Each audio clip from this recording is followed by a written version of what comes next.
ஒரு நாய் night super மார்க்கெட்ல போயிருக்கு. அது வந்து என்னென்ன வாங்கணும்னு ஒரு வாயில ஒரு லிஸ்ட் ஆஃப் திங்ஸ் எடுத்துட்டு போய் அதுவே பேஸ்கெட் எடுத்துட்டு போய் ஒவ்வொரு இடமா எடுக்குது. இப்போ இந்த சூப்பர் மார்க்கெட் ஓனருக்கு ஆச்சரியமா இருக்கு. ஒரு நாய் எப்படா இதை எடுத்துட்டு வர முடியும், ஒரு நாய் எப்படா இவ்வளவு யோசிக்குது, ஒவ்வொரு ரேக்லையும் அப்படி கரெக்டா எடுத்து வைக்குதுன்னு இவர் ஆச்சரியமா அந்த நாயை பார்த்துட்டே வராரு.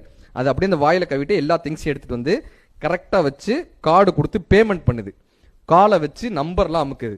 இவர் பார்க்குறாரு, இவ்வளவு பிரில்லியண்டான நாய் யாரா வளர்த்தாங்கன்னு. இவர் என்ன பண்றாரு, சூப்பர் மார்க்கெட்டை க்ளோஸ் பண்ணிட்டு இந்த நாயை வளர்த்தவனை போய் பார்க்கணும்பான்னு இந்த நாயை ஃபாலோ பண்றாரு.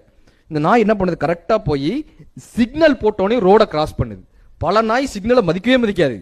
பஸ்ஸில் ஏறி சில்லறை கொடுத்து டிக்கெட் வாங்குது. பஸ்ஸில் சில்லறை கொடுத்து டிக்கெட் வாங்குது. இப்போ இவர் அவ்வளவு ஆச்சரியமா பார்க்குறாரு, யாரா இந்த நாயை வளர்த்ததுன்னு. இப்போ இவ்வளவு பிரில்லியண்டா ஒரு நாய் இருந்துச்சுன்னா எவ்வளவு சந்தோஷமா இருக்கும். இந்த நாய் போய் காலிங் பெல்ல அடிக்குது.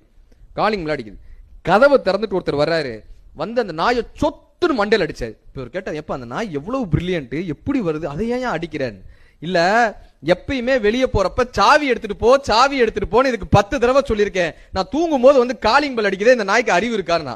நீங்க என்ன செய்தாலும் சிலரை நாம் திருப்தி செய்து விடவே முடியாது. நாம் செய்யக்கூடிய ஒரு சின்ன தவறு, நம்ம எவ்வளவு பிரில்லியண்டான ஒரு ஆளா இருந்தாலும் கூட கடைசியில ஏதாவது ஒரு சின்ன விஷயம் வந்து நிக்கும். அதுதான்